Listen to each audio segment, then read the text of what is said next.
Olá, meu convidado essa semana no Conversas com o Meio é o jornalista Felipe Moura Brasil. Eu já queria há algum tempo ter chamado o Felipe para essa conversa, mas a última semana deu o que nós jornalistas chamamos de um gancho, ou seja, de um acontecimento que ancora, dá um bom motivo para alavancar uma entrevista, uma conversa. O Facebook expurgou, tanto da sua rede quanto do Instagram, uma série de contas falsas bolsonaristas. E não só essas contas eram contas ligadas a invenções, fake news, como eram contas que eram coordenadas por gente muito ligada ao governo, inclusive um assessor que trabalha dentro do Palácio do Planalto. E o Felipe foi o primeiro jornalista a mapear essa rede da militância virtual. Então eu queria ouvir dele um pouco mais de como é que essa rede funciona. Agora, há outros dois assuntos importantes para conversar com o Felipe, num momento como esse, que são os seguintes. O primeiro é que ele é o editor de talvez o livro mais vendido do professor, do escritor Olavo de Carvalho, que é um livro chamado O Mínimo que Você Precisa Saber para Não Ser um Idiota. De 2013 para cá, esse livro que o Felipe organizou se tornou meio que uma bíblia para um grupo muito grande de pessoas que se identificam como conservadoras. Ele foi costurado, são quase 600 páginas de livro, quer dizer, é um livro bastante grande, com uma quantidade imensa de artigos cuidadosamente organizados em cima daquilo que estava espalhado dentro do site do Olavo. Então, de certa forma, existe um elo aí no crescimento desse movimento conservador com esse livro. Eu queria falar um pouco com o Felipe sobre a história desse livro e como é que ele vê tudo o que aconteceu desde então. Porque aí tem um segundo item, o segundo ponto que eu queria puxar, que é o Felipe é um autodeclarado conservador. E como ele, que é conservador, e, no entanto, é um crítico de primeira hora do governo Bolsonaro, vê esse encontro. Existe algum tipo de preço que o conservadorismo vai pagar por conta do governo Jair Bolsonaro? Que tipo de preço é esse? Bem, o Felipe, evidentemente, tem algumas respostas para todas essas perguntas. Não quero, de forma alguma, adiar mais esse encontro com vocês. Felipe Moura Brasil.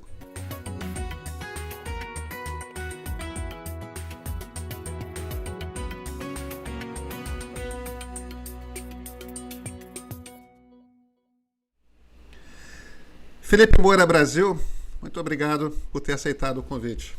Salve, salve, Pedro. É uma honra participar. Obrigado a você e parabéns por essa série de entrevistas esclarecedoras, buscando trazer à tona certas nuances que muitas vezes se perdem no debate público.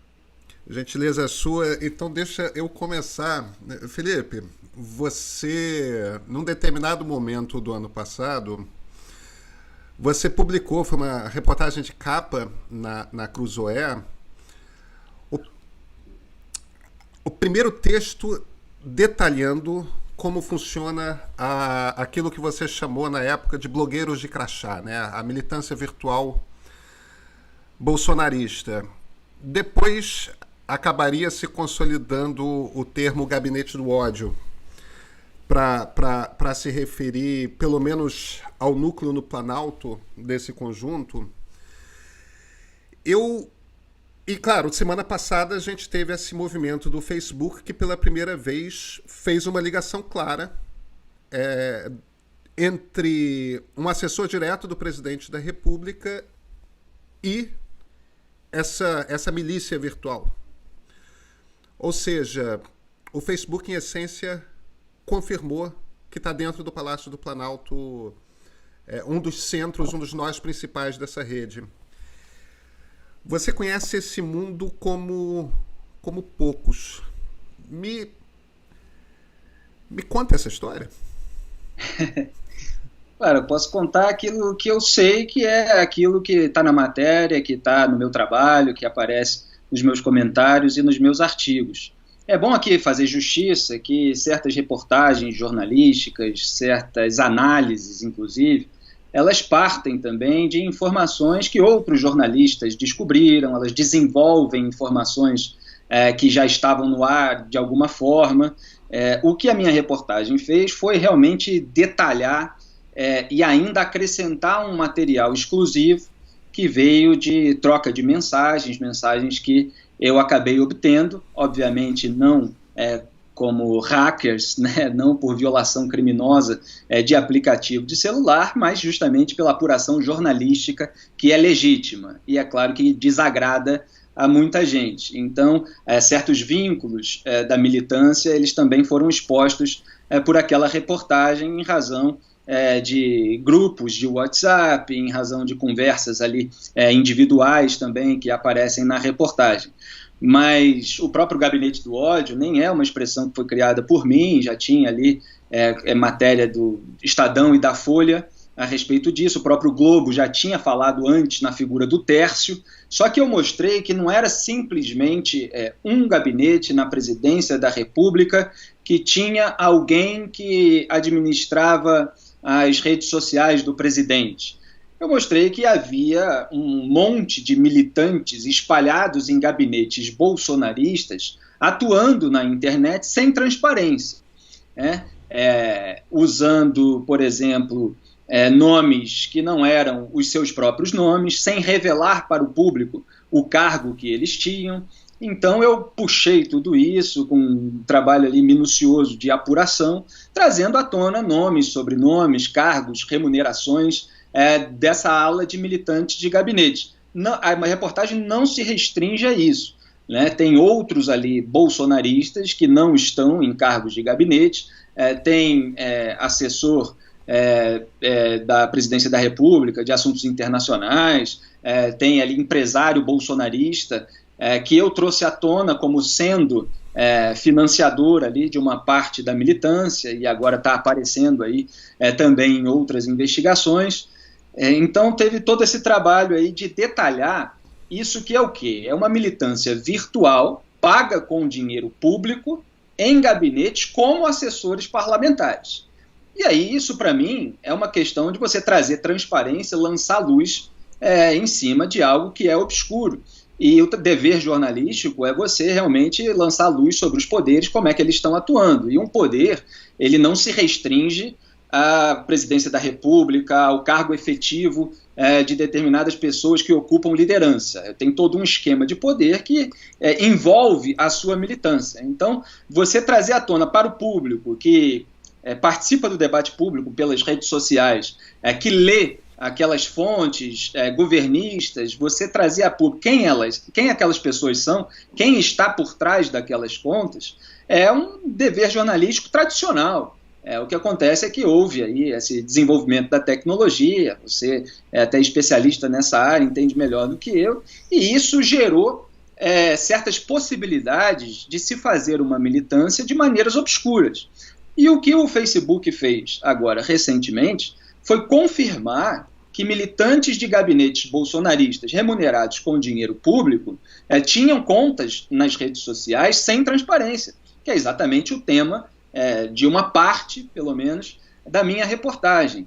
E, inclusive, há ali personagens comuns, personagens que eu trouxe à tona e que tinham, inclusive, postagens de uma sonsice, de uma hipocrisia, de um cinismo, aquela turma que finge que não ganha o dinheiro que ganha em determinado gabinete, que está fazendo aquilo ali tudo como se fosse apenas um cidadão que apoia o presidente da República.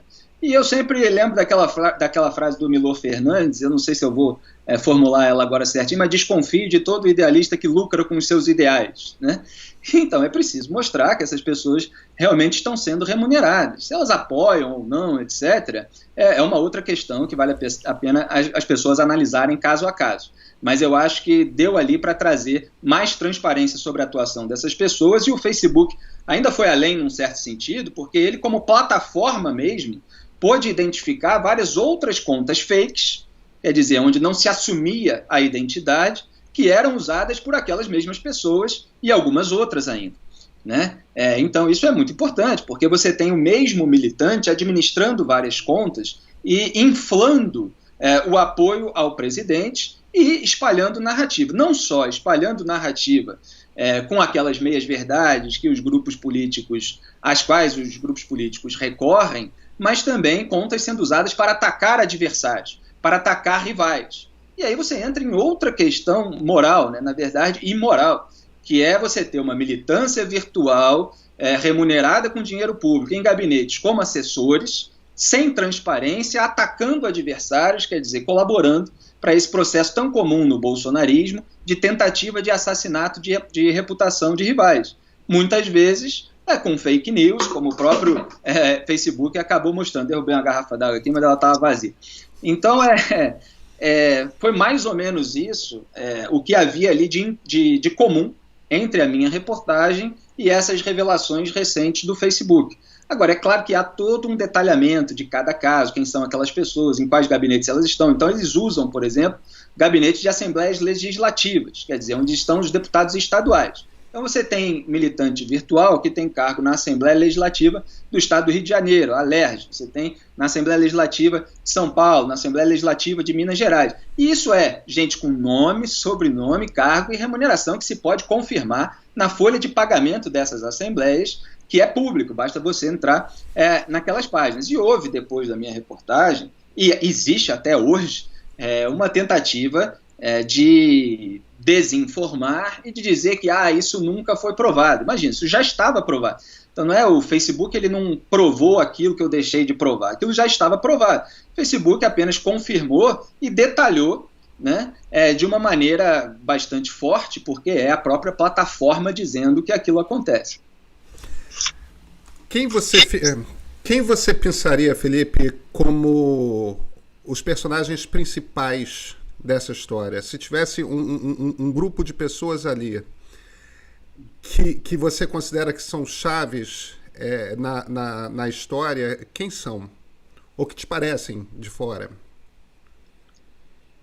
Que me parecem de fora ali responsáveis? Olha, isso tudo, Pedro, eu tenho muito cuidado para falar a respeito dessas questões de chefia, de ligação, porque tudo isso gerou investigações, né? Não só a minha reportagem, ela está sendo citada por aí, mas outros levantamentos da imprensa que se basearam nela. Você tem levantamentos de outros veículos, cujos jornalistas até me citam aí nas redes sociais, com uma matéria que foi a chave de tudo para encontrar outras coisas. A CPMI das fake news, ela encontrou, por exemplo, o Eduardo Guimarães, um assessor do Eduardo Bolsonaro, deputado federal, filho 03 do presidente da República, que geria ali uma conta no Instagram, sem dizer o nome, que atacava adversários. Então, é mais desdobramento dentro desse mesmo tema, que é o tema da fraude do debate público, da manipulação do debate público.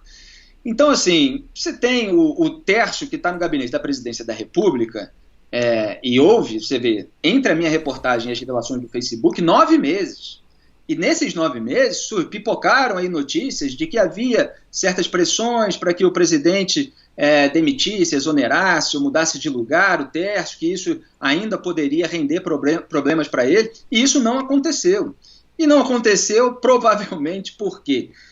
Porque o Tércio foi recrutado pelo Carlos Bolsonaro, ele era assessor do Carlos Bolsonaro, ganhava muito menos do que ganha hoje, ganhava cerca de R$3 mil na Câmara Municipal do Rio de Janeiro como assessor, depois foi assim promovido para o gabinete da presidência, quando o Bolsonaro foi eleito, e aí ganha, sei lá, cerca de R$13 mil, e faz essa administração dessas contas. Fez também durante a campanha, quer dizer, colaborou com a militância virtual ali bolsonarista em 2018, então é alguém que tem ali a chancela do filho do Jair Bolsonaro, que, de acordo com vários deputados bolsonaristas, inclusive, faz ali certas chantagens emocionais, como eles chamam, com o presidente da República: se você não deixar eu fazer isso, eu vou fazer aquilo e tal. Então, assim, existe uma força grande do Carlos Bolsonaro na comunicação do governo por essa relação com o presidente da República.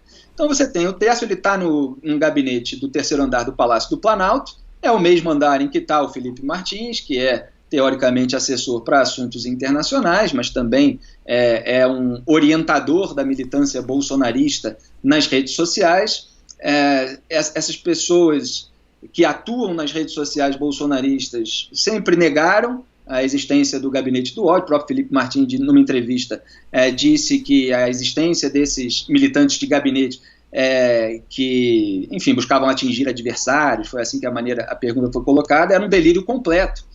E está aí a confirmação de absolutamente tudo. Então você tem essas figuras, o Tércio, o Martins, o Carlos Bolsonaro, parte dessa militância ali também ligada ao Eduardo Bolsonaro, a essas figuras que são parte daquilo que se convencionou chamar de área, de núcleo ideológico do governo. E eles próprios, até de acordo com as minhas apurações, são os autoproclamados conservadores, né? Depois a gente vai falar a respeito disso, mas eles até se consideravam os conservadores dentro de um governo dividido ali em outras áreas, que eu acredito que eles sabiam muito bem que em algum momento poderia gerar um problema, poderia gerar um atrito. E é de fato o que aconteceu, é de fato o que tem acontecido nesse momento.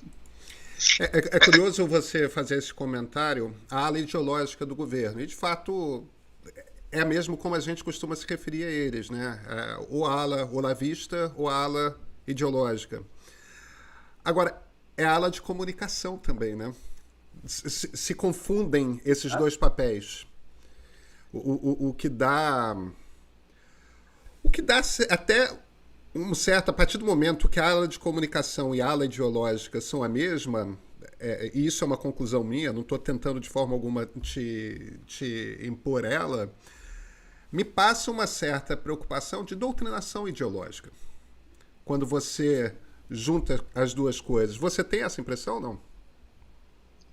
Não, tenho sim essa impressão de que são pessoas querendo usar o Estado brasileiro para transformar o homem e a sociedade, muitas vezes tentando fazer por meio do Estado aquilo que não conseguiram na iniciativa privada.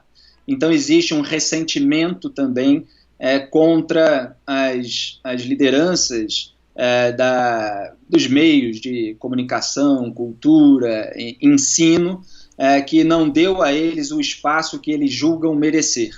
Então eles despejam todo esse rancor contra aquilo que eles chamavam de establishment, né? E agora eles são parte desse establishment, porque estão no poder, né? Algumas pessoas que fazem parte desses grupos falavam isso, inclusive, a respeito da esquerda, que a esquerda está no poder, mas continua posando de vítima, como se ela fosse alvo aí de forças maiores do que ela. E eles estão no poder, é claro que eles não conseguem controlar absolutamente tudo, e é claro que existe na iniciativa privada a crítica e o trabalho de repórteres, o trabalho de vigilância do jornalismo que precisa ser feito e que incomoda muito. E aí eles tentam transformar aquelas notícias incômodas em fofocas, etc., começar a disparar esse monte de rótulos a respeito não só das informações e das notícias, como também das pessoas, né? Então disparam um monte de rótulos contra críticos incômodos, contra jornalistas como eu, nessa tentativa sempre recorrente de assassinato de reputação, que mostra, né, apenas confirma tudo aquilo que eu digo e a própria incapacidade argumentativa deles. Porque se você precisa ficar disparando esses rótulos boçais, né, de traição, de casaca, de nova esquerda, de qualquer pessoa que critica o governo Bolsonaro, então é um vendido para o outro lado, né? Você imagina que coisa ridícula, né? Você sabe até pela experiência do governo do PT, estou falando de todo mundo, e agora pelo bolsonarismo, e de uma maneira geral, o que rende mais dinheiro, né, é a bajulação ao poder quando você recebe o dinheiro público dos cargos que você ocupa em relação a isso. Eu cobro pela transparência, por exemplo, em relação às verbas de publicidade para emissoras, para veículos de comunicação que o governo distribui. Eu expus isso durante o governo do PT, ajudei a denunciar, claro que foi um trabalho de vários jornalistas. O Fernando Rodrigues conseguiu, pela lei de acesso à informação, aquela lista, por exemplo, dos blogueiros petistas, simpáticos ao partido, como eram chamados até de uma maneira amena por alguns veículos, que recebiam verba de publicidade federal, e recebiam justamente porque defendiam as narrativas petistas, e alguns, porque você tinha ali certas nuances em termos de ataques, de maneira de se colocar, mas alguns acabavam atacando também os adversários, os críticos incômodos, né? Eles espalhavam aquelas listas negras contra os jornalistas incômodos, todos esses expedientes que se tornaram também presentes no bolsonarismo, mas de uma outra maneira. E certas coisas são feitas de uma outra maneira porque as maneiras originais foram descobertas, né? Então aí você precisa criar mecanismos para dissimular esse tipo de escoamento de dinheiro público para aliados de uma maneira mais eficaz. Porque se você revela tudo, você enfraquece o poder da propaganda. Quando a propaganda se passa por jornalismo, como acontece em alguns veículos de comunicação que resolveram passar pano para a sujeira do bolsonarismo, aquilo tem um efeito maior sobre o cidadão inocente e útil, né, como se diz na teoria política, ingênuo, né, sem as ferramentas para avaliar. Se você revela tudo, fica muito mais explícito que certas pessoas estão fazendo, passando pano para o governo de turno, né, eu estou falando aqui de uma maneira geral, não só para esse governo específico, porque estão ganhando dinheiro com isso. Eu vejo, às vezes, até com certa graça, Pedro, nas redes sociais, as pessoas acharem que fulano ficou louco, fulano está se contradizendo, fulano está em busca de likes e tal, fulano está ganhando mais dinheiro assim, as pessoas são muito ingênuas, sabe? É simplesmente isso, não tem muita coisa por aí não. O sujeito, tem muita gente que na transição de governos acaba se revelando, né, mostrando que não defendia a sujeira de um governo anterior em razão de princípios, de bons princípios e valores que permanecem constantes no seu trabalho, mas em razão de uma conveniência. Naquele momento era mais interessante fazer aquilo, e agora é mais interessante acobertar a sujeira, não detalhar, não esmiuçar as questões que são obscuras e tal. Então tem um monte de gente por aí repetindo chavão sem fazer análise minuciosa nenhuma. Embora eu faria o seguinte argumento com você, e tenho certeza que você não vai discordar de mim. Governos passam e o que sustenta jornalista é credibilidade. Pedro, mas é exatamente isso. Você foi no ponto, é o ponto que eu defendo, é o ponto sobre o qual eu tive que refletir muito ultimamente, mas para mim sempre me pareceu óbvio as escolhas a se fazer nesse sentido. Então, a constância, a credibilidade vem da constância nos princípios, nos valores, na coerência. E isso a médio e longo prazo aparece. Tem pessoas que naquele momento elas ainda estão com uma visão ali muito próxima, no momento em que elas forem quase que obrigadas pelo turbilhão dos fatos a chegarem um pouco para trás, elas vão enxergar com maior clareza. E tem aquelas pessoas que escolhem a escuridão, isso é bíblico, entende? Elas não vão querer enxergar nunca, não vão enxergar nunca. Então você veja quantas pessoas que estão passando pano para a sujeira, a obscuridade, a falta de transparência, as questões em relação às investigações e as medidas para tentar bloqueá-las, a sabotagem ao combate à corrupção, quantas pessoas que estão fazendo isso vão ter moral para julgar as decisões de um governo futuro que venha a incorrer nessas mesmas coisas. Eu vou ter, porque eu fiz isso durante o governo do PT, eu estou fazendo isso durante o governo Bolsonaro, e se algum outro presidente, algum outro governo incorrer nisso, eu vou continuar fazendo. Né? Então, para mim, isso é absolutamente claro. É claro que o Brasil pode vir a ter, a gente faz o trabalho possível para que o país melhore sempre, e pode vir a ter governos melhores, né, que incorram menos ou que não incorram em determinados expedientes. Mas você fazer vista grossa, fechar os olhos para esses expedientes que você criticava antes, isso aí é coisa de gente que se vende, né? Você está citando... Você citou a questão de... Você tem a comunicação que é promovida de dentro de gabinetes, E você tem os órgãos satélites. Isso. Entre os órgãos satélites existe aqueles que são bolsonaristas no talo, de pessoas ou veículos que foram criados por conta. Você cita na sua reportagem o Alan dos Santos. Mas ele não é o único. Tem o Bernardo Custer, existe uma série. Tem agora aquele site que foi criado pelo próprio Olavo de Carvalho, né, o Brasil Sem Medo. Então você tem uma série de veículos que são declaradamente ligados a esse grupo ideológico. Como é que funciona a reação, como é que funciona a ligação entre o governo e esses veículos todos? São conversas constantes? Como é que funciona isso? Tem pessoas, essas pessoas que você está citando, elas já têm uma relação anterior à eleição, são pessoas que se aproximaram muito nessa época de preparação para a campanha de 2018, e elas têm ali vários interesses em comum. Você tem alguns blogs, alguns canais, que mesmo o dono não sendo um militante de gabinete, ele tem um repórter, entre aspas, porque eu não considero repórter, mas ali um militante, que é um militante lotado em algum gabinete. Né? Essas pessoas também conseguem, justamente pela repercussão que toda a militância junta dá ao seu trabalho, lucrar aí com canais de YouTube, com monetização, etc. Mas existe, de fato, essa união aí de pessoas em vários setores, com várias funções estratégicas dentro disso que eu estou chamando, de uma maneira geral, de esquema de poder. E há, claro, ali pequenas dissonâncias em relação aos seus interesses individuais mais imediatos ou mais a longo prazo. Aí teria que ser o caso de analisar cada situação específica.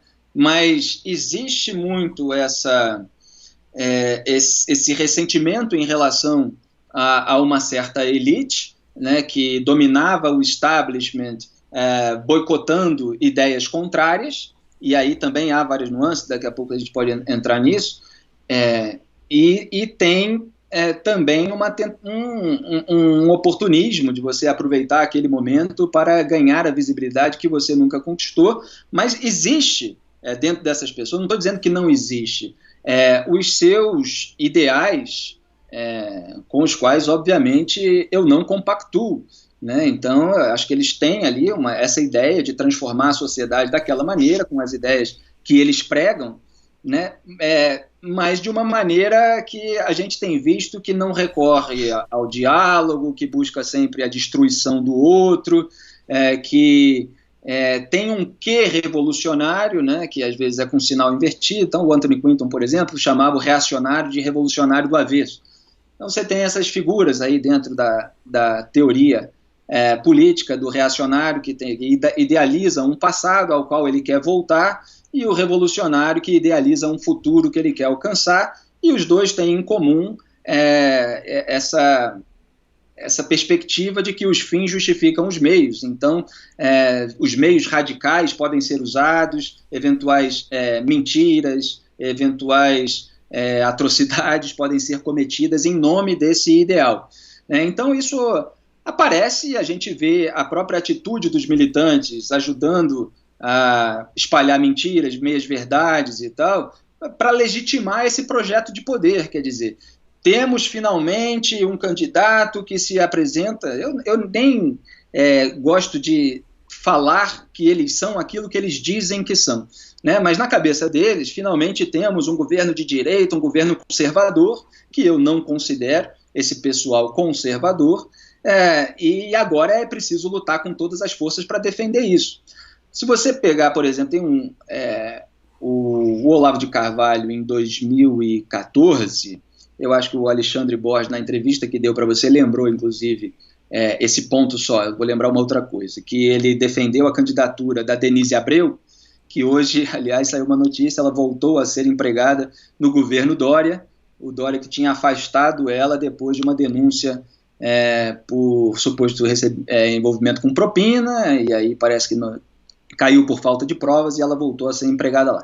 Mas ele fazia esses encontros virtuais, aí teve um momento com a família Bolsonaro, com o Jair Bolsonaro, com o Carlos e com o Flávio, e ele estava falando ali da importância daquele momento de unir a direita contra os candidatos esquerdistas. Você sabe que teve aquela declaração do Lula em 2009, se eu não me engano, dizendo que não temos candidato à direita, olha só que beleza, né? Não é fantástico isso? A expressão que ele usou, não é fantástico isso? Todos os candidatos são de esquerda. Então, o Olavo de Carvalho falava naquele momento que era preciso unir as forças da direita, eles tinham um projeto conjunto, e que era necessário formar justamente uma militância, porque o poder do eleitor, o eleitorado, de um modo geral, ele tem um poder difuso, e a militância tem um poder dirigido, quer dizer, você precisa de uma militância para ficar defendendo aquele político, aquele líder, aquele grupo político-ideológico o tempo todo, né, focada naquilo. Então isso precisava ser construído, porque não adiantava você conquistar o poder se você não tivesse isso, porque aí a militância do adversário poderia destruí-lo e tirá-lo do poder se você simplesmente ganhasse um cargo. Mas se você tivesse uma militância organizada para defendê-lo, para apoiá-lo, para dirigir esse poder o tempo todo, você conseguiria suportar e, de repente, conseguiria fazer as coisas.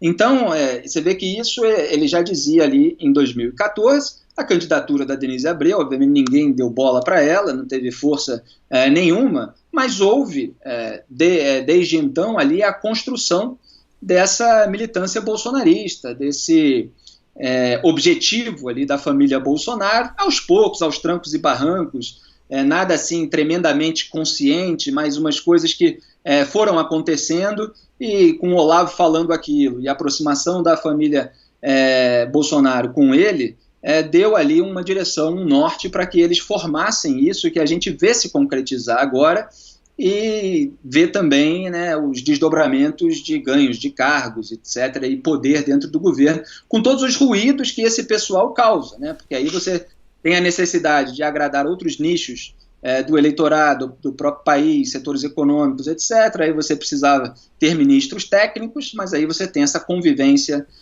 completamente ruidosa entre pessoas técnicas que já têm um currículo, que já conquistaram um sucesso e realizações dentro da iniciativa privada ou até no Poder Judiciário, como o Sérgio Moro, por exemplo, convivendo com aquelas pessoas absolutamente ressentidas, querendo acabar com tudo isso que estava aí e sem trazer uma solução construtiva. A gente tem visto durante o governo Bolsonaro uma dificuldade muito grande em realizar, em construir, e uma facilidade muito grande em, eu não digo nem destruir, porque não digo que eles consigam isso realmente, né? Mas essa tentativa recorrente de destruir.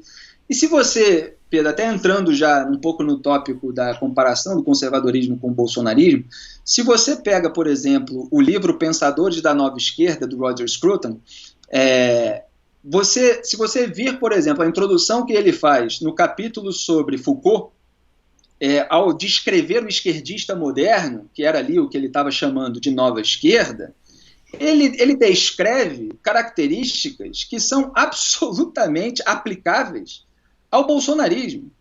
Quer dizer, a necessidade de você ter um inimigo constante, de você lutar pela sua destruição. O oponente escolhido ali pela nova esquerda, de acordo com essa visão do Roger Scruton, era o burguês, e agora você tem pelo bolsonarismo isso que eles chamavam de establishment, aí tem várias nuances também, mas eram essas elites esquerdistas que não queriam o bem do povo que eles dizem representar. Eu estou falando demais, você me interrompe que eu posso acelerar. Não tem problema.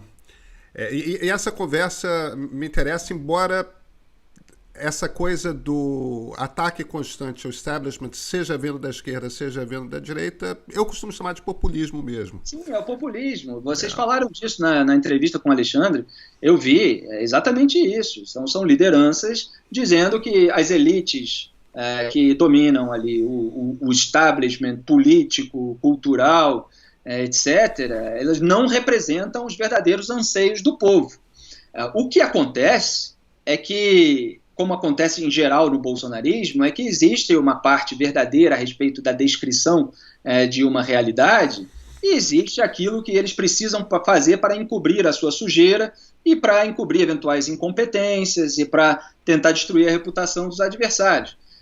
Então, por exemplo, havia realmente uma lacuna de representatividade na política, pelo menos mais combativa, em relação a vários pontos que as próprias pesquisas, que muitas vezes eram consideradas esquerdistas, mostravam há muito tempo.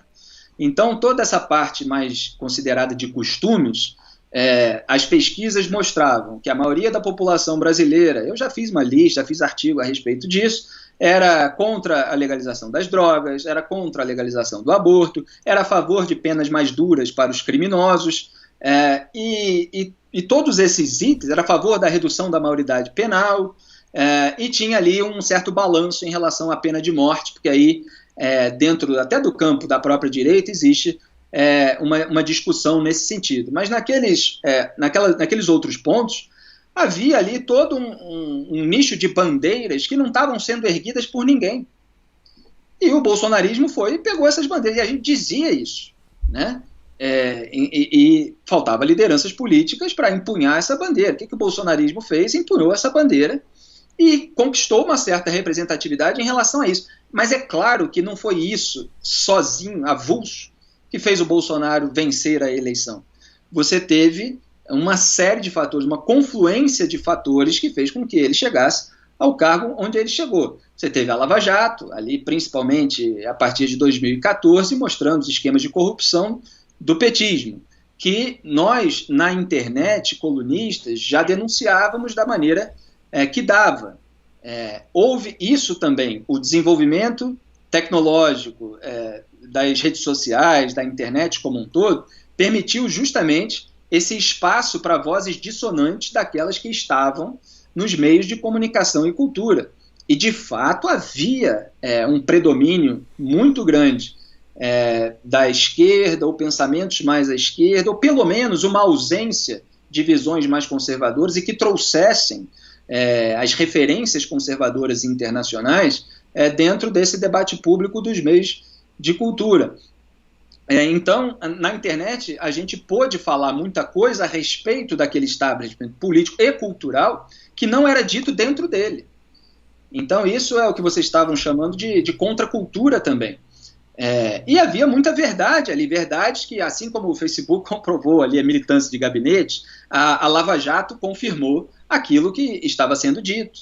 E havia, pelo menos ali durante os governos Lula, no governo Dilma já melhorou em relação às denúncias a respeito da corrupção na imprensa, mas havia ainda muita benevolência, havia ainda muito pudor em se criticar como um oportunista que estava ali desenvolvendo esquemas de corrupção, alguém que era um operário, que era representante da esquerda, que foi torturada no regime militar, etc. E é isso que as pessoas realmente conservadoras, da tradição burkeana, kirkiana, elas não podem fazer agora, que é você fazer vista grossa à sujeira de um governo de direita por um corporativismo ideológico e político.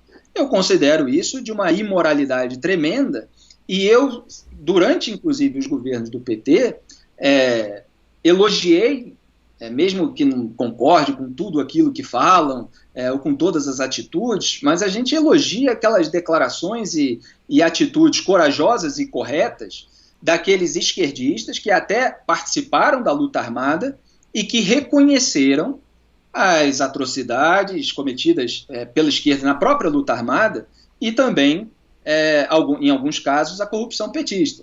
Então teve vídeos até que viralizaram muito, eu ajudei a popularizar, um deles fui eu que tirei ali de uma entrevista original, o caso do Eduardo Jorge, deu uma entrevista para o Bruno Torturra, do Mídia Ninja, e eu peguei lá aquele trecho em que o Eduardo Jorge está falando, olha, é preciso dizer toda a verdade, havia atrocidades iguais ou até piores na esquerda durante a luta armada contra o regime militar do que no próprio regime. Havia inclusive, há pessoas que dizem que estavam lutando por democracia. Não, estavam lutando pela ditadura do proletariado. Fernando Gabeira é outro que fez isso, fez muito bem. Então, assim, esses exemplos nesse sentido, eles precisam ser, nesse ponto, nesse aspecto, repetidos agora por aquelas pessoas corretas. Então, há vários esquerdistas as pessoas à direita elas podem ter discordâncias a respeito de certas ideias, e aqui eu estou falando da esquerda de um modo geral, não estou rotulando qualquer um desses que eu estou citando, porque há sempre muitas nuances por aí. Mas, até perdi meu raciocínio, fui fazer um parêntese, mas muitas dessas pessoas às vezes têm uma discordância, eu lembrei aqui. Você tem uma discordância com elas no campo das ideias, etc., mas muitas vezes são pessoas sinceras a respeito da sua experiência individual direta. Então o sujeito viveu aquilo ali, o sujeito testemunhou certas coisas, e ele não mente a respeito daquilo. Aquilo que ele viu, aquilo que ele testemunhou, ele fala, olha, foi assim. Entende? Então é um relato, é um testemunho de uma importância muito grande. E aí você, no campo das ideias, abstrações, soluções para determinados problemas, você tem certas divergências. Eu lamento, muitas vezes, que no debate público brasileiro se percam as nuances e se odeiem as pessoas como um todo, e se exaltem as pessoas como um todo, ou se reprovem, né? E isso é uma das coisas mais emburrecedoras que existem, a ponto de chegar a isso, né? Você é um traidor, porque se deve fidelidade a uma determinada pessoa, quer dizer, você não tem as suas posições, os seus princípios e os valores que vão ser usados para as análises específicas. Não, você está junto daquele grupo. Então a gente já está numa cultura tribal de embate de facções. Pois é, deixa eu aproveitar aí esse seu longo arco aí de raciocínio. É isso mesmo. Existe, e há bastante tempo, um amplo eleitorado conservador no Brasil que não encontrava nem no PT, nem no PSDB um espelho para suas ideias. Não encontrava mesmo, claro, nitidamente. E, de fato, essa é uma preocupação muito antiga do Olavo de Carvalho. Ele fala há muito tempo disso, é preciso construir uma militância de direita. E ele, evidentemente, tem uma responsabilidade enorme pela formação de uma geração de pessoas que pensam como conservadoras e que se enxergam como conservadoras. E eu não estou... Que enxergam. Hã? Eu diria que se enxergam. Não, mas olha, eu estou até pintando, eu não estou falando de bolsonaristas não, tá? Eu estou falando no sentido mais amplo. Sim, e aí não quero entrar no mérito de se as pessoas são ou não são. Sim, claro. Porque aí começa a ficar aquela zona cinzenta do... Claro. Eu queria que você falasse um pouco, porque você editou o livro que é a coleção que meio que institucionalizou o Olavo como o principal pensador de direita brasileiro, pelo menos numa determinada geração. Ele já tinha, desde a década de 90, uma participação ativa aqui no Rio de Janeiro, dando cursos, tudo mais. Depois, naquele mundo, o fórum de UOL, Orkut, ele começa a encontrar um grupo maior de pessoas fora do Rio. Ele produz muito, aí tem aquela coisa, podcast, começa a fazer o curso dele em vídeo. Mas tem uma coisa de institucionalização quando você começa a se tornar um autor que vende muito, né? É claro que o Imbecil Coletivo vendeu muito nos anos 90, mas aquilo foi uma explosão e sumiu. Tem um momento ali que, na Record, você começa a ter essa ampliação, né? E aí vira não mais uma explosão, mas uma coisa consolidada de vários autores que vão sendo publicados. Isso começa com o Olavo. E que encontra um público interessado naquilo. Como é que foi essa experiência? Como é que você vê esse arco do personagem Olavo de Carvalho? Foi até bom você tocar nesse assunto logo depois de eu falar a respeito da falta de nuances e de como as pessoas, muitas vezes, elas só entendem a adesão completa, incondicional, ou o repúdio 100%. Elas só entendem atacar ou defender. Elas só entendem aprovar ou reprovar uma pessoa inteira, um grupo inteiro, uma obra inteira. E isso é absolutamente emburrecedor. A minha vida intelectual, ela começou muito antes de eu entrar nessa seara política, né? Então, eu lia literatura, muita literatura, estrangeira, brasileira. Escrevi até um texto em homenagem ao Rubem Fonseca, quando ele morreu na Cruzoé, porque foi um dos autores nacionais contemporâneos que eu li muito, mas li também aqueles que deram origem, inclusive, a certas vertentes nas quais o Rubem Fonseca atuou. Então, o Olavo, por exemplo, ele tem a obra dele de crítica cultural, registrada principalmente por meio dos seus artigos jornalísticos. Ele passou por vários jornais, e você tem a obra dele de filosofia propriamente dita, obviamente gera uma série de críticas, é filósofo, não é filósofo e tal, esse debate que não é para aqui. E você tem a parte de história da filosofia.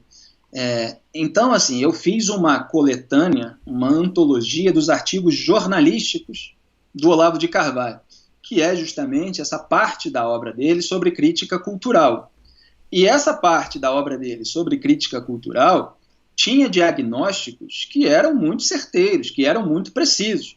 É óbvio que num livro como O Mínimo que Você Precisa Saber para Não Ser um Idiota, que eu organizei, que tem mais de 600 páginas, qualquer pessoa pode ter discordância com um parágrafo ou outro, com vários artigos, com cada um de acordo com a sua visão de mundo. Mas há certos fatos ali que a própria história recente do Brasil mostraram que são inquestionáveis. Então tem ali um diagnóstico e claro que foi uma das pessoas que mostrou o que havia por trás do petismo, das relações do PT e ajudando, inclusive, a desfazer essa aura que o Lula teve ao chegar ao poder, como aquele operário que finalmente vai entrar ali no meio antes dominado pelas elites, né, que sempre foi a narrativa petista. Então, o que acontece? Quando você falou até interessante, né, que o Imbecil Coletivo teve um boom e tal, depois o Olavo ficou editado por pequenas editoras e tal, e não veio mais à tona assim, de uma maneira tão avassaladora no debate público, até que chegou o Mínimo. É que o Mínimo chegou também num momento muito certeiro, muito oportuno, que era esse momento.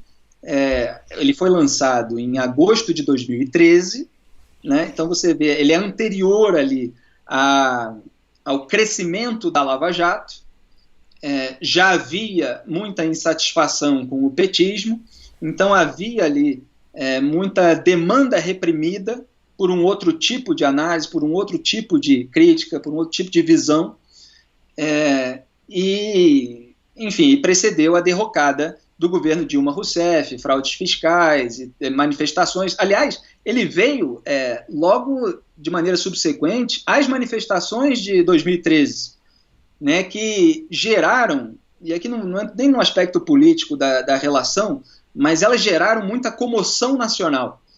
As pessoas foram às ruas, teve quebra-quebra no começo, black blocs e tal, não sei o quê. Daqui a pouco aquelas manifestações de rua já descambaram para um outro lado e viraram manifestações contra a corrupção e tal. Então começou com lideranças de esquerda, daqui a pouco estava com lideranças à direita.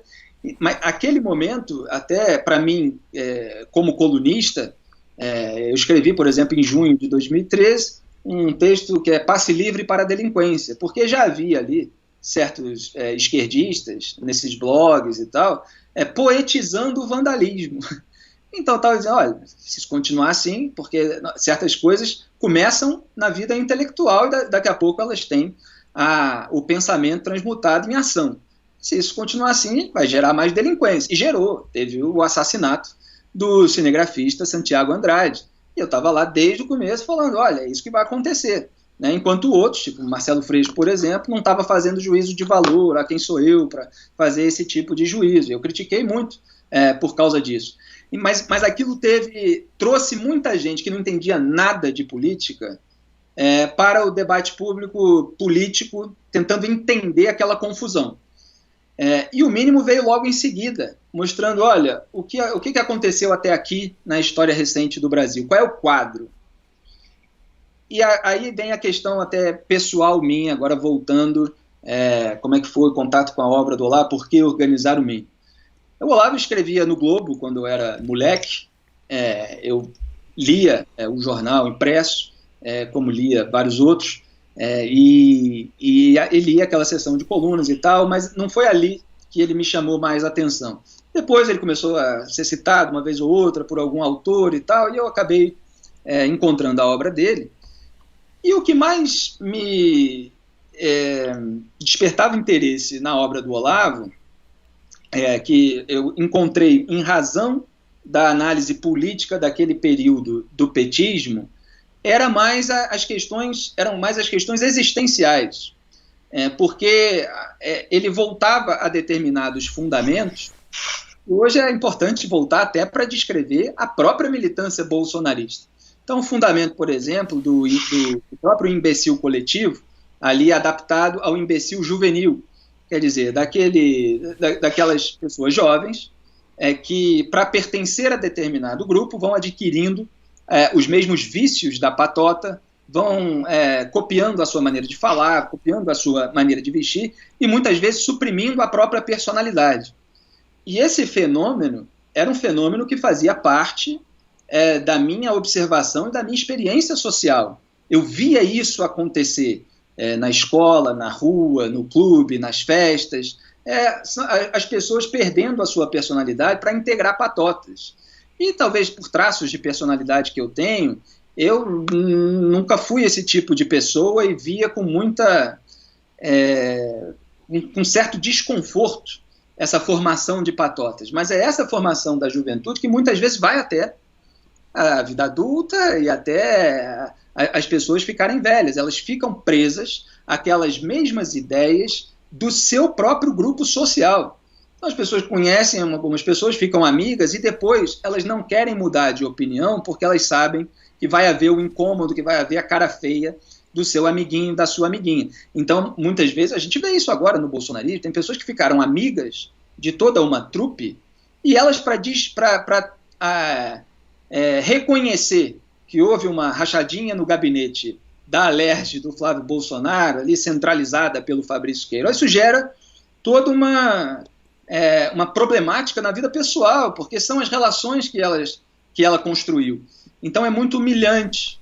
Mas o próprio Olavo, né, em relação a isso como um todo, ele falava da importância da auto-humilhação, do auto-vexame para o crescimento individual, para o crescimento da própria consciência, para o desenvolvimento da própria consciência individual em meio a essas correntes coletivas, né? Então isso tudo me interessou muito, assim como o texto sobre vocação, por exemplo, que era justamente aquilo que eu coloco em prática hoje, né? Que você fazer algo, mesmo sabendo que aquilo pode te dar um monte de dor de cabeça, que aquilo pode ser algo que todo mundo está contra, etc., mas que você sente aquela responsabilidade individual de fazer, de cumprir, que é o seu chamado, né? E ele falava várias outras coisas em relação à vocação, por exemplo, de você ter uma certa imunidade para algumas coisas. O médico precisa ter uma certa imunidade para aguentar ver tanto sangue, né? Isso está presente ali na vocação dele, quer dizer, alguma habilidade, algum dom. O advogado ele precisa conviver com criminosos, por exemplo. Um jornalista, num mundo contemporâneo, ele precisa ter carcaça, precisa ter casca grossa, precisa aturar esse bando de militantes virtuais que ficam disparando essas mentiras sobre a nossa vida pessoal, sobre a nossa vida profissional. Senão a pessoa não aguenta. E eles tentam fazer justamente que a pessoa não aguente. Então isso tudo na obra do Olavo me interessava muito e me interessava para mostrar para as pessoas do meu meio social. Olha aqui, até para trazer aquelas pessoas para não perderem a sua personalidade. Aos poucos, com todos os meus estudos, eu consegui enxergar ali na obra de crítica cultural do Olavo vários aspectos que eu dividi no livro em temas. Então tem essa parte sobre o desenvolvimento da personalidade que eu considero importante até hoje. a questão existencial mesmo, de formação da personalidade, questão vocacional, aí entra as questões sociais, culturais, as questões democráticas, as questões políticas e intelectuais. Então o livro ele é dividido em temas, cada capítulo tem um nome, juventude, vocação, cultura, democracia, etc., e ele vai fazendo uma escadinha ali no nível cultural das pessoas. É claro que cada um tem sua visão de mundo e pode discordar, mas considero até hoje um livro que merece ser lido, porque é uma descrição de um certo período e é uma visão diferente daquela que era a dominante no período. É claro que tem visões ali sobre a política americana também, as pessoas podem concordar, podem discordar, mas tem ali um núcleo muito importante. E, lamentavelmente, agora a gente vê o bolsonarismo repetir muitas coisas que estavam sendo descritas ali pelo exemplo que havia de mostruário na arena política das patotas de esquerda, né? Então, assim, além disso, Pedro, desculpa me estender, porque cada item que me levou ao livro e que o livro despertou renderia aí muito tempo para explicar. Além disso, com esse desenvolvimento das redes sociais, da internet, o começo ali dos blogs e vários autores à direita, ou liberais ou conservadores, etc., escrevendo blogs na internet, começou muita gente a falar sobre o petismo, aquilo que o Olavo de Carvalho já falava há bastante tempo.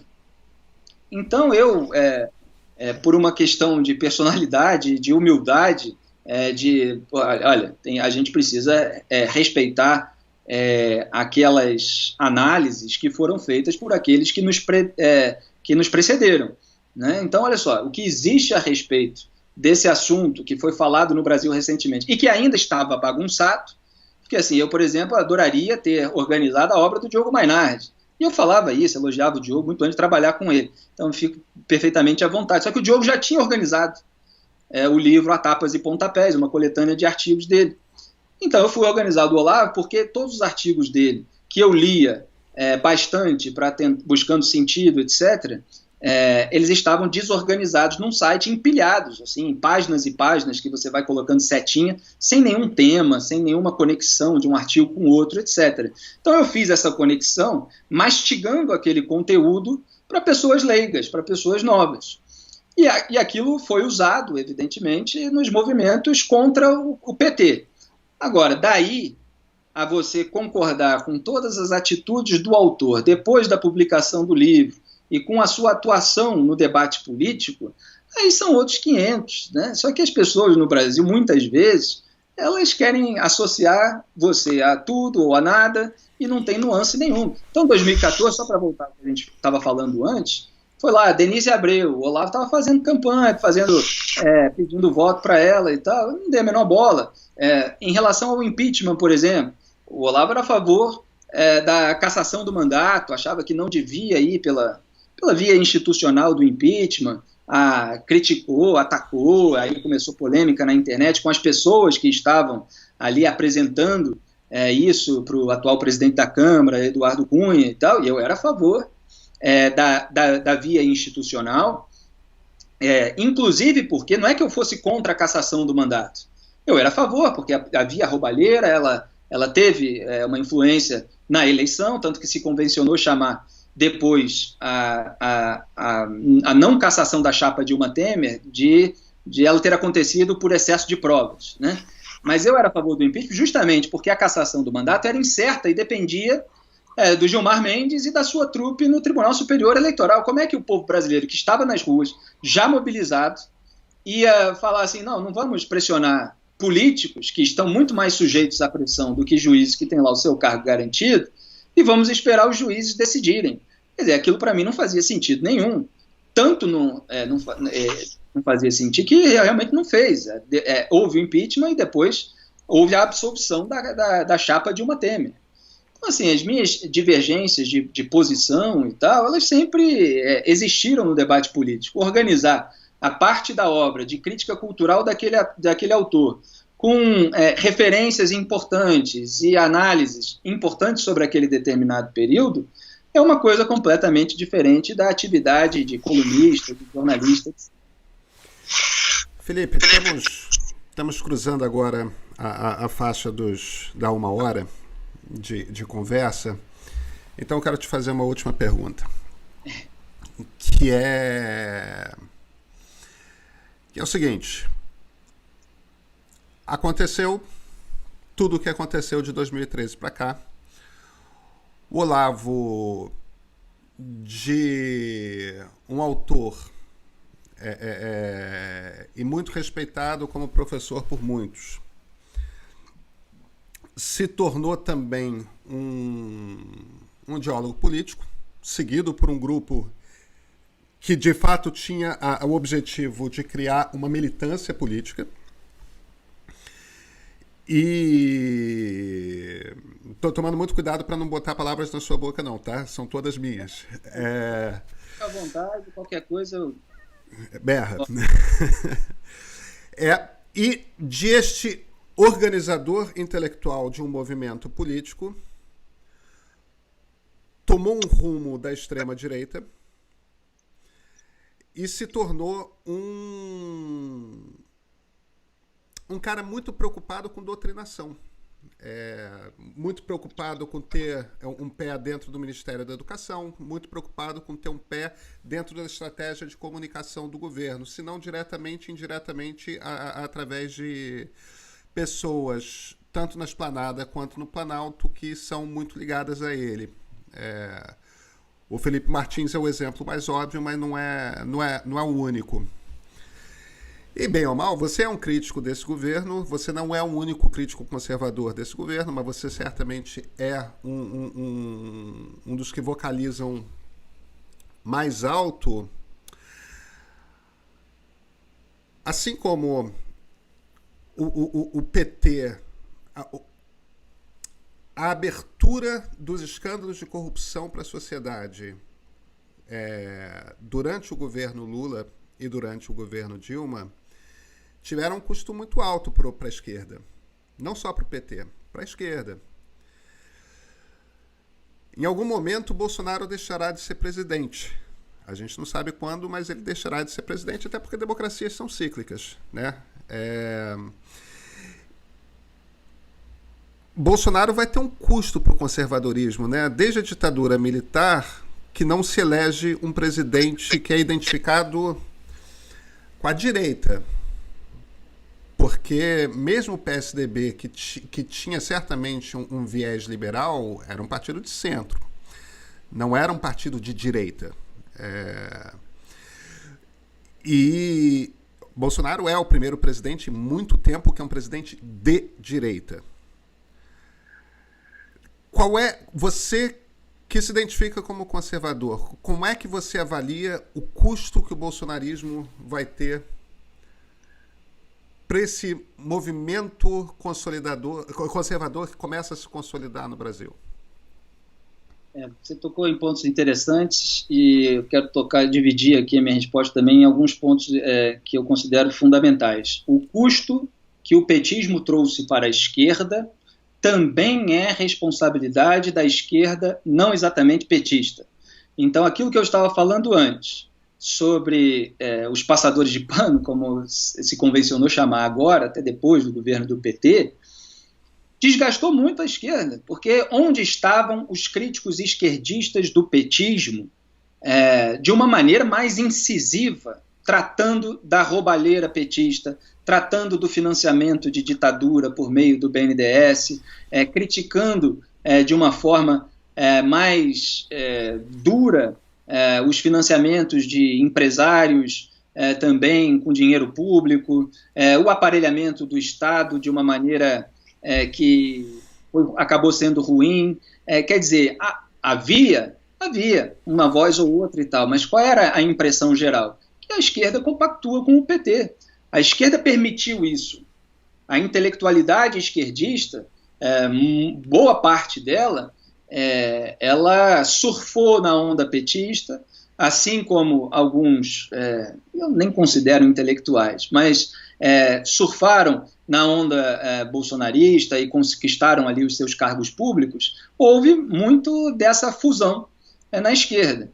E para que haja um desgaste menor na direita com a sujeira do bolsonarismo, o que é necessário é haver justamente a sensatez e o espírito crítico dentro da direita em relação àquilo que é intolerável, seja acontecendo na esquerda, seja acontecendo na direita.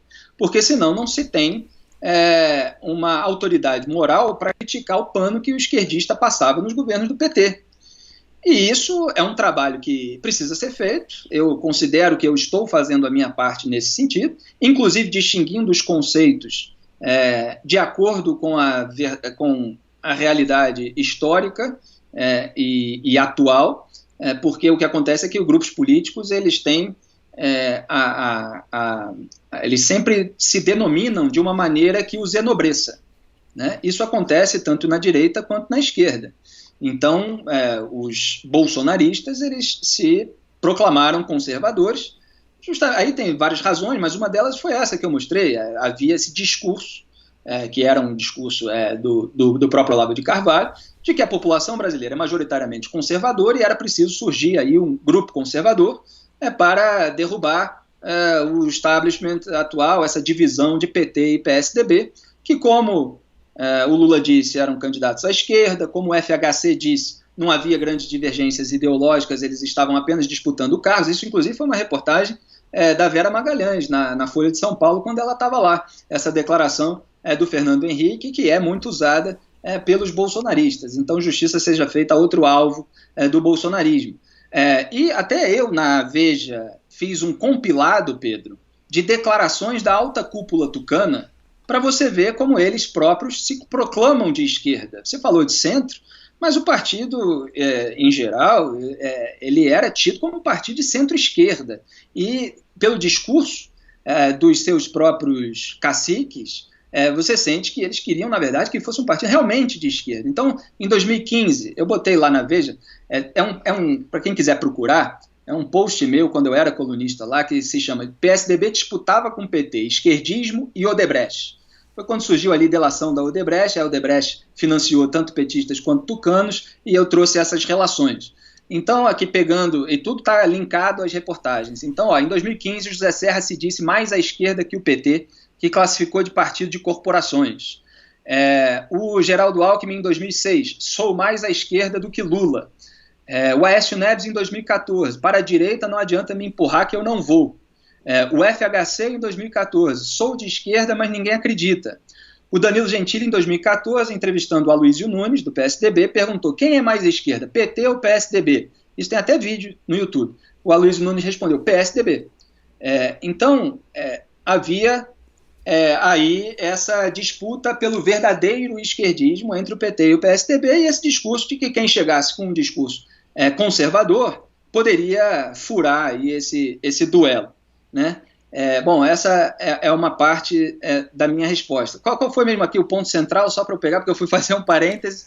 Não tem problema. Desgaste da direita. O custo do conservadorismo. Em relação ao Bolsonaro.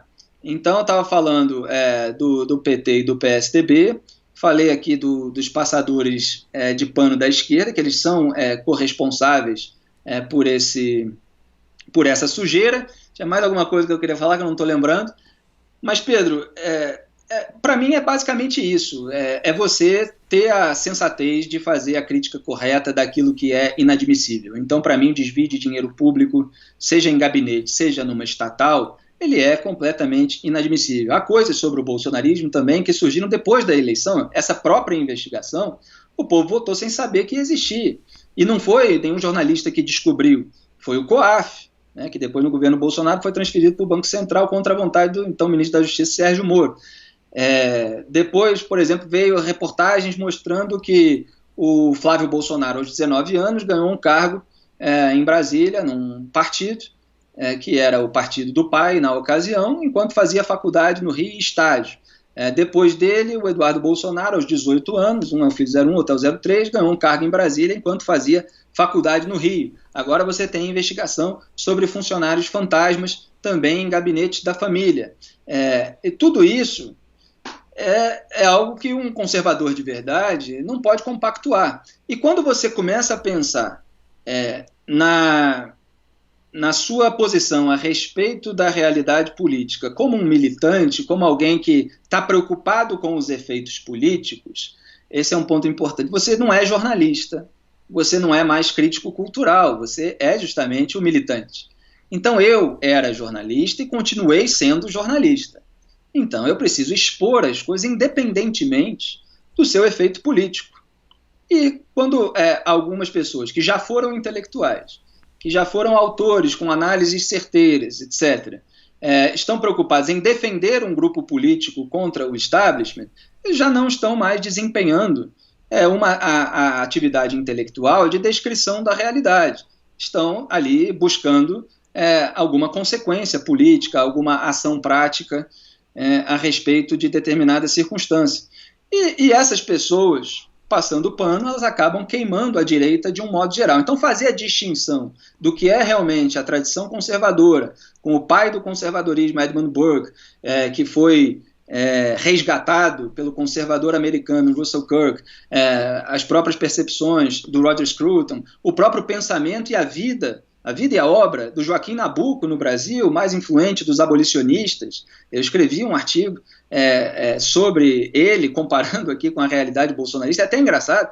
Joaquim Nabuco tem 2 livros extraordinários, o Minha Formação e Um Estadista no Império. E em Um Estadista no Império ele descreve o então presidente do Conselho do Brasil, não me engano era esse o nome do cargo, que era o Zacarias. A descrição que ele faz do Zacarias, descrição crítica, ela parece a descrição do bolsonarismo, é muito parecida com a visão crítica que se tem do Bolsonaro hoje, os comportamentos que ele descreve ali.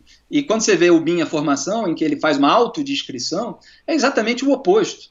O Roger Scruton, quando descreve o Foucault, quando descreve aquela nova esquerda, é muito parecido com o que é a militância bolsonarista também. Então, se você bota isso na tradição, não é condizente, não é coerente. Aí, voltando àquilo que eu estava falando, que os grupos políticos se autoenobrecem, né, em razão dessa perspectiva, era esse ponto que eu queria chegar, é bom lembrar às vezes, em razão dessa perspectiva de que o conservador poderia furar essa retranca aí de PT e PSDB, eles acharam bonito isso. A maioria do povo é conservador, então nós somos os conservadores que representamos a maioria do povo. É um populismo disfarçado de uma representação conservadora dos anseios populares. Mas quando você vai ver isso na prática, não é o que acontece. Agora, muitas pessoas no Brasil, elas são ludibriadas e são iludidas por retórica, por discurso. Elas não conseguem fazer essa dissociação que eu tento fazer o tempo inteiro no debate público entre a palavra e a atitude, entre o discurso e aquilo que é o fato. Então, o bolsonarismo já tem uma novilíngua, né? E é preciso traduzir essa novilíngua para o idioma português de fato, assim como o petismo se enobrecia e se enobrece até hoje, como Lula se enobrece até hoje, sempre posando de vítima, com uma linguagem fake. E é um dever do intelectual fazer essa tradução. Porque se você não traduz, se você não tem um dicionário do que aquelas pessoas querem dizer com aquelas palavras que muitas vezes são genéricas, elas encobrem todas as nuances, elas têm aqui um pouquinho de verdade, mais uma série de mentira, você vira massa de manobra. Então esse é um trabalho que as pessoas que não querem que a direita fique manchada, mesmo que elas não sejam exatamente de direita, mesmo que elas não sejam exatamente liberais ou conservadores, mas por elas serem democratas e acreditarem na importância da existência das duas forças, a esquerda, a direita e até do centro, no meio, claro, essas pessoas precisam fazer essas distinções. Um grupo político, um grupo de pessoas, que é um grupo social, que de repente entrou no poder do Estado, ele não é representativo de tudo aquilo que ele diz ser, né? E as pessoas precisam ter essa base de princípios e valores e algumas armas, não de fogo, mas intelectuais, quer dizer, algumas ferramentas para não se deixar engambelar. Felipe Moura Brasil, muito obrigado pela entrevista. Pedro, obrigado a você, é um prazer.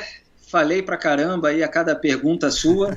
Se você quiser falar qualquer outra coisa, aí fica perfeitamente à vontade e conte comigo também para qualquer futura participação, estamos aí. Esse trabalho, repito o que eu falei no começo, me desculpe me estender, mas esse trabalho de buscar compreender o outro, esse trabalho que está na própria família de Edmund Burke, né? Nos pais que eram diferentes, e o casamento entre os dois não era exatamente uma coisa simples naquela época, ele já trazia consigo essa percepção de que é fundamental ouvir o outro. Em relação a mim, houve muitas interpretações equivocadas, há muitas interpretações equivocadas. O ano eleitoral é um ano de muita estigmatização, então as pessoas lançam esses estigmas sobre os outros, e eu sou um analista que vai indo de acordo com os fatos e mostrando aquilo que é diferente entre o discurso e a realidade. Muito obrigado. Obrigado a você.